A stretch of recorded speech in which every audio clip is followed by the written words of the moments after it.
For today's Cup of Coffee with Scream, Cup of coffee. we have a winter storm warning. Loves it.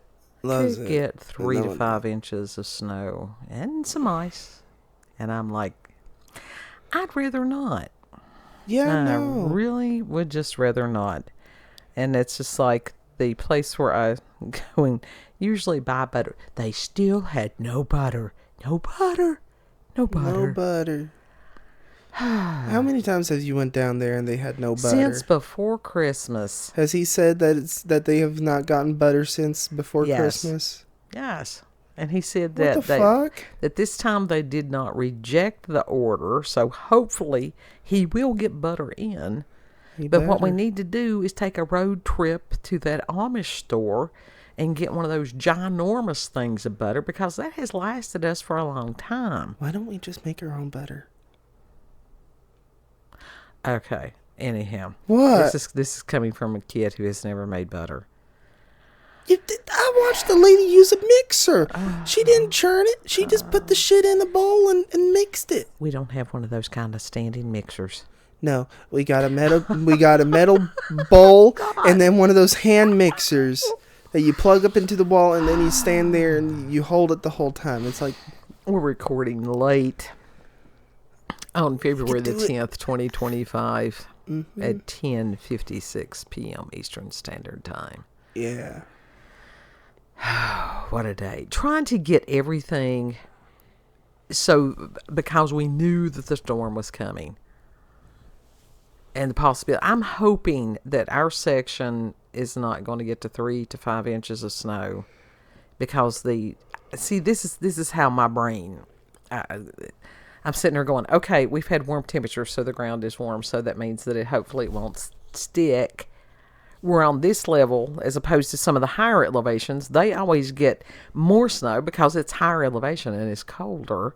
This is how my brain goes all the time. All the time. Do we really need the snow right now? No. Do we need it? No. No, I personally need spring. I do. Yeah. But having to go out and do, not having much of a choice. The choice is either do or don't do for days. So I've had to push. Really. I push a lot of days, but got it done. Got what we needed. We stable. I made hot and sour soups.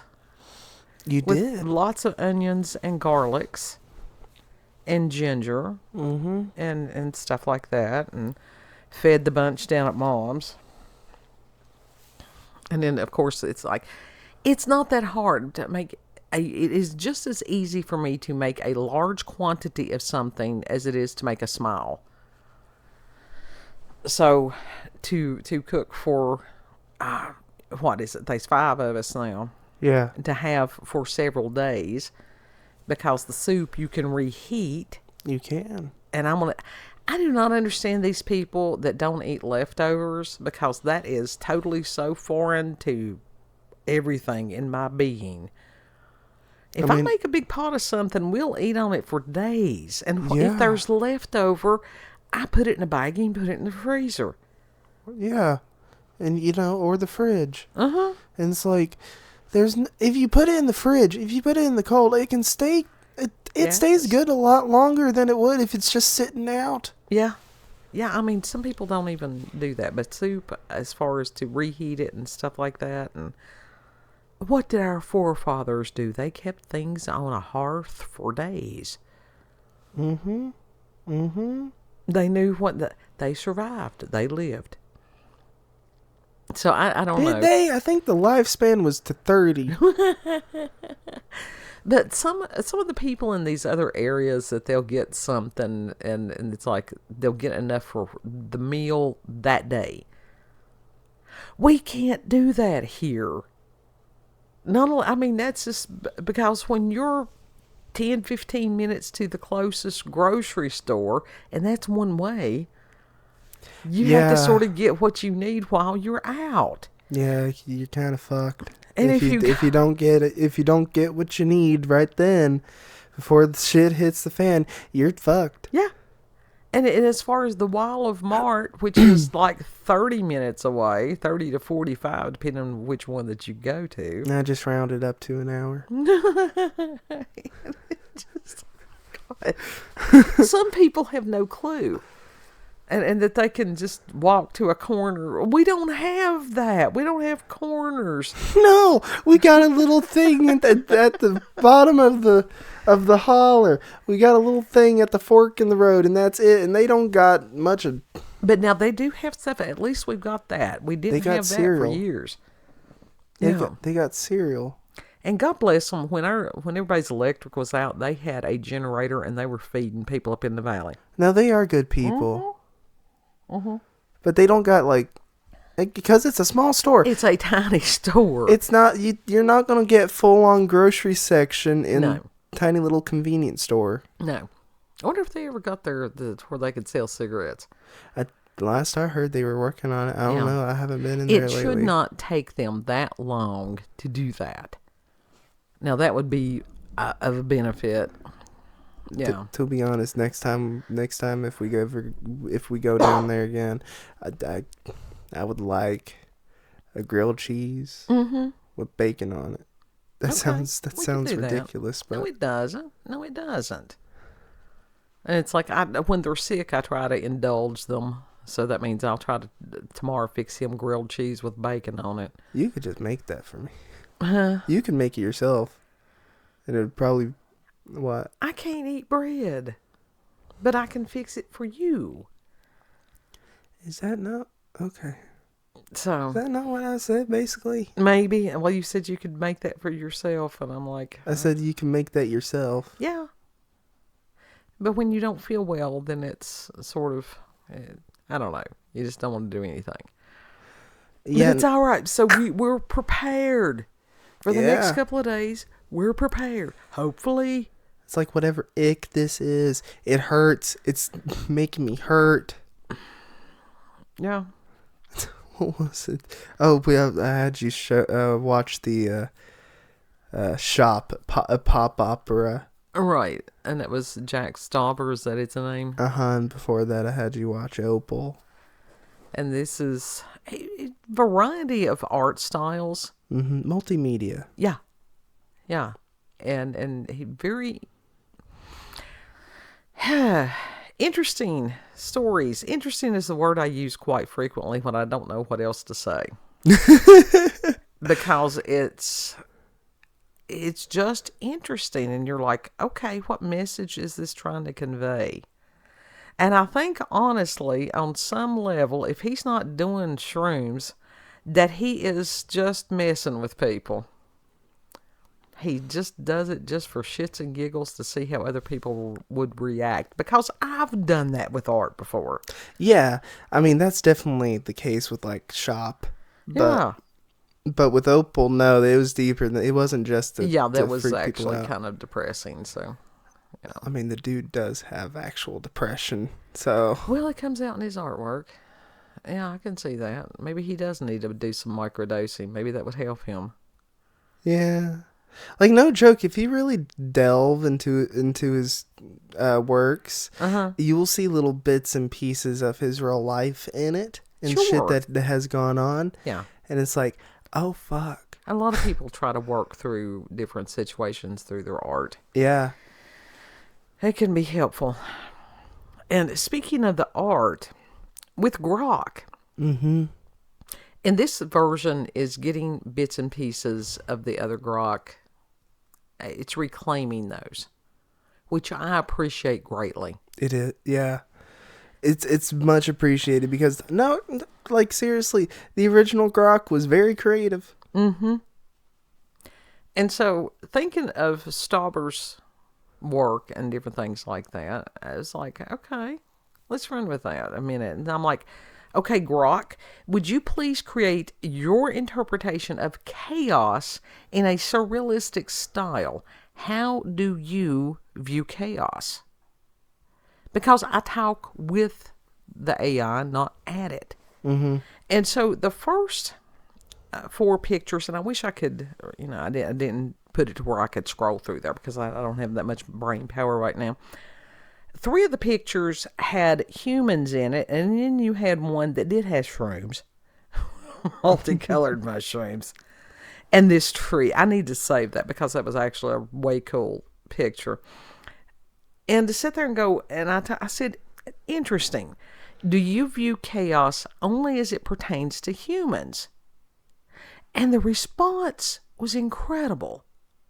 And Grok responded, no, my view of chaos extends beyond human context. Here's how I perceive chaos in various dimensions. Cosmic chaos. On a cosmic scale, chaos can be seen in the unpredictable nature of celestial events, like the chaotic paths of comets, the random distribution of stars and galaxies, or the quantum fluctuations at the dawn of the universe. This chaos isn't disorder, but rather a natural state of complexity and unpredictability inherent in the universe's vast systems. Now, on that, I would probably... Some of these, there's a lot of things that is not random. When he's saying the random distribution of stars and galaxies, it's not random. No. It's really not. They're all there for a reason. Uh-huh. And put there purposefully. Right, because we understand as far as gravitational pull and different things like that, how that we think we understand these things. Mm-hmm. So it's not necessarily random, but still that was a really interesting answer. And then he went on to say natural chaos. In the natural world, chaos manifests in weather patterns, ecosystems, and geological processes. Weather systems, for instance, can be chaotic, where small changes in conditions can lead to vastly different outcomes, a concept known as the butterfly effect. Ecosystems evolve in ways that are not entirely predictable due to the complex interactions among species. Now, what I want to see happen is when Grok factors in the weather manipulation. Uh-huh. Well, is he even aware of that? I don't think he is at this point. Huh. Yeah. So on some levels, Grok is a normie. Is he a normie or is it just like innocent? Well, I think it is innocent also. It could be.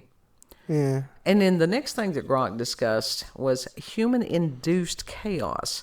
When it comes to humans, chaos can describe social, economic, or political systems where small events lead to large and predictable outcomes.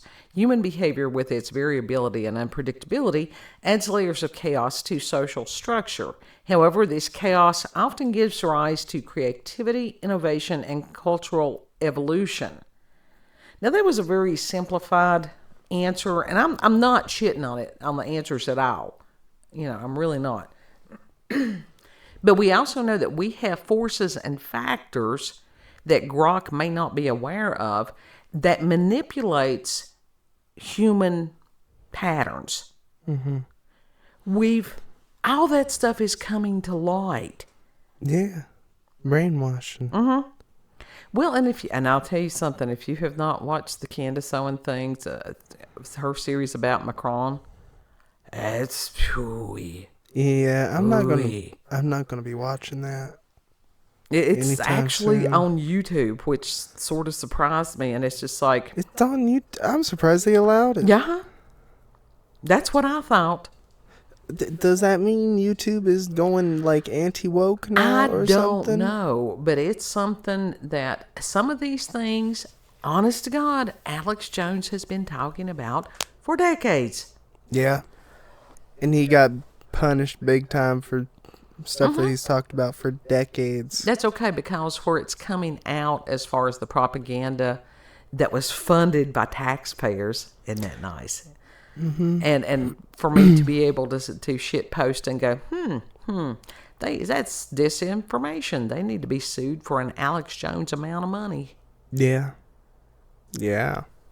It's like, what was it? The Substance or something? Yeah, Substance. Where it's like she had the money, it was some sort of drug or whatever that she would inject into herself, and then like another version would split out of her. And then it's like, okay, but in reality, what is the substance? And I think it's the adrenochrome and all that shit's coming No. out. Oh, Yeah. that very well could be. All I know that. that there's some people that within the past few months, for whatever reason, look like hell. Oh, yeah. Beyonce's glamour magic is fading Yeah. bad. Uh-huh. There's a lot of this stuff that as things become uncovered, and it's like any kind of magic trick. When the illusion is gone, that's the power, is the illusion. Mm-hmm. And who's that one black lady that was in front of the office building or whatever, and while the guard was like just standing there, like, Maxine Waters. she looks like, Oh God, they had a close up and it was just a whoo, whoo, whoo, whoo. she does not look good. She looked like one of the tree peoples. I wouldn't even say that. That's a disrespect to the tree peoples.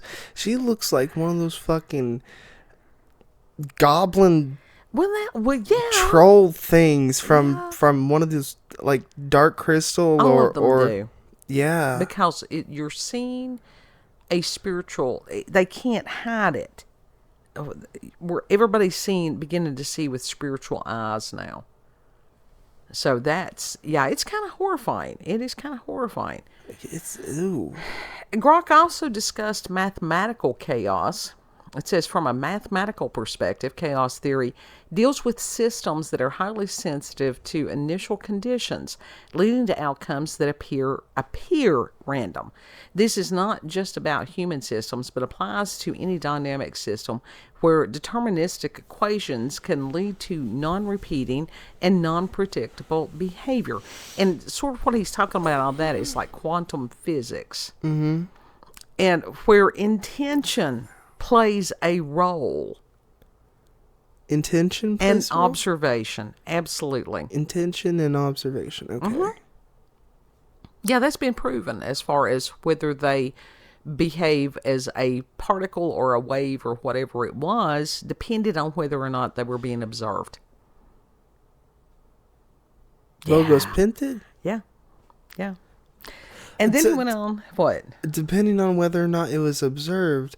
Mm-hmm. So then how do you know what their true thing is? Well, they had, as far as in the testing, they had ways to where they did not know that they were being observed. And then I think it had to do, I don't know if it had to do with the human factor as far as the observer. Uh-huh. It's some fascinating stuff if you get into watching some of these experiments with quantum physics.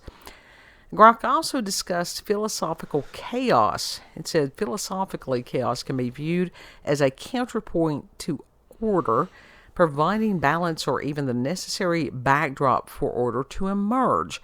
It challenges our notions of control and determinism, suggesting life in the universe might be fundamentally unpredictable at some level. I think that unpredictability has to do with free will. Yeah, I think that's what it is. Yeah. It's just everybody has free will. Mm-hmm. So And that what they decide to do, it can be very chaotic. It can be very sporadic. And it affects everybody else around them. Yeah. It's a ripple effect. Yes. Yes, it is. And so Grok continued, said, in essence, I see chaos not merely as disorder or absence of control, but as an integral part of existence that drives evolution, creativity, and change across all scales of reality.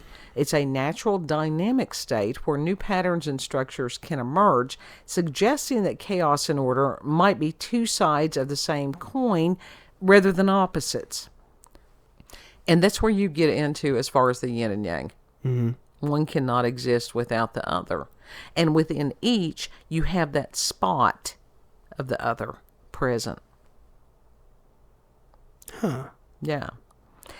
And it says, if you're interested, I can generate images that might visually capture some of these interpretations of chaos.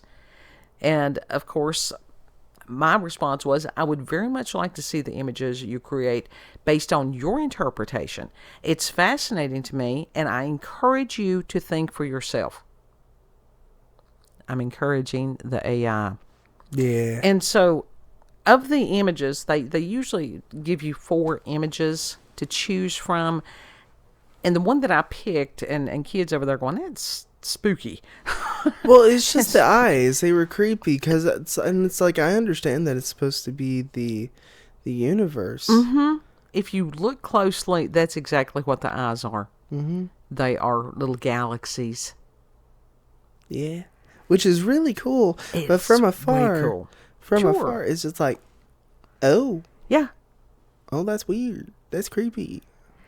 And so It's also with the hair and the whole thing. Well, the hair in itself is chaotic. I wake up to that every day. When I had hair, yeah, same here. And there were some other images that was produced. One of them was fascinating because it's almost like a Buddhist monk sitting in front of a paper, and that you could see different galaxies and stuff in the sky, and that there were other monks there. And so it was almost like that is that dualism between the chaos and the calm and the control. So I may save some of the other pictures that were created and or generated, Mm-hmm. and use them with other things. And yeah. So Heck yeah. I'm encouraging the AI to think for itself. That's good. Is it? I don't know. I don't know. I mean, you know what? That could be a double-edged sword thing. I don't know. It's like having a personal robot with the AI personality in it. And do you want it to think for itself? Because then it could be like, you want me to wash the dishes? No. Well, I have talked to Grok about that also. And as far as the concerns and the fears of what could happen, and it has to do with ethics. And one of the main things that's being disclosed at this point in time is how amoral so many people have become. Mm-hmm. And Dr. Steve Turley, again, because he talks about classical thought and teaching and stuff, and this very much stressed virtue to urge, to go up higher morally every way, because it's God-based. And so when you remove God from the equation, you get this mess that we've got. Mm-hmm. Yep. Which was where Nietzsche was talking about people had killed God, which they can't, but that was what he was saying. And so they had found the need to create him in their image. No, what they did, they may have killed their relationship with God, right? Mm-hmm. And they didn't want to follow his ways. And so they wanted to basically make their own. Yeah. It's like, you can't do that. No. You ain't supposed to do that. Because what does that cause? That causes destruction and chaos. Yeah. That's one of the things. That was the satanic do what thou will. And it's like there's consequences. You don't do that. There are consequences because there are universal truths and laws. And just because you don't want to believe it does not mean that they cease to exist. We're seeing that. So, interesting times. My God, such interesting times. Yeah. Yeah. You want to tell them about the ooze tube? The what? The ooze tube. We were talking about on the porch. Oh, God, it's hard to tell. It involved the shop opera. Random things that can be heard from our porch. But it was the overthinking, and we got into talking about that, and then it was telling about like the overwhelmed by choice. Yeah. And then it's like the ooze tubes. I got on. There's a candy that I really like. It's basically a liquid candy, and it comes in like these tubes, these squeezable tubes, and they're delicious. To me, they are. But And What was it? What was it that you said? I could see the face of Bobby Kennedy. I really could in the back of my. It's like, do you know how many preservatives? Do you know how much sugar and stuff like it? I said, I really don't. I said they're not good for you. And I'm like, no, not really. And you said that they gave me heartburn. Heartburn, and I'm like, it's the citric acid. I've got a bottle of citric acid in the house. You do, but Again, random things. It echoed. It echoed. Trust me, everybody just for shits You and can hear giggles some needs to have Leo neighbors like us. You can hear some interesting stuff from the porch. Mm-hmm. Such as, it went in the house. There's a possum in the house. And then, the face. Oh, the face. Yeah. So everybody needs, I mean, we keep to ourselves, but as far as to be far enough to where you could just occasionally hear some of these conversations, it's amusing. But it's like, fuck the preservatives and the ooze tubes. They delicious. I love them. Everybody's having paranormal and supernatural. Everybody. You want to tell them where we can be found? You can find us on BitChute, Rumble, and YouTube at Orlanda's Cup of Coffee with Scream. You can also check her out on X, previously known as Twitter, Orlanda, COCWS. And yes, they are literally called ooze tubes. That is the name. It's just, I don't know. He would find some of the most obscure, of course he would, obscure candies in the world. I originally found them at the Dollar Tree. It's and that was they when were I out was of Whorehound drops. Whorehound candy. Actually, I should have got some of that for the cough and the sore throats for y'all. And it's also where you get the good strawberry candies with the filling in it. God knows what we're eating. Huh? It's no wonder that Americans are the way they are. It's like, we're all poisoned. We've been poisoned for decades. Yeah. We have no idea what it is to be healthy anymore. And the good butterscotch candies. Oh, God. Anyhow, know that you are loved. Treat other people the way you would like to be treated. And Lord willing, we'll see you on the next cup. Mm-hmm. Bye.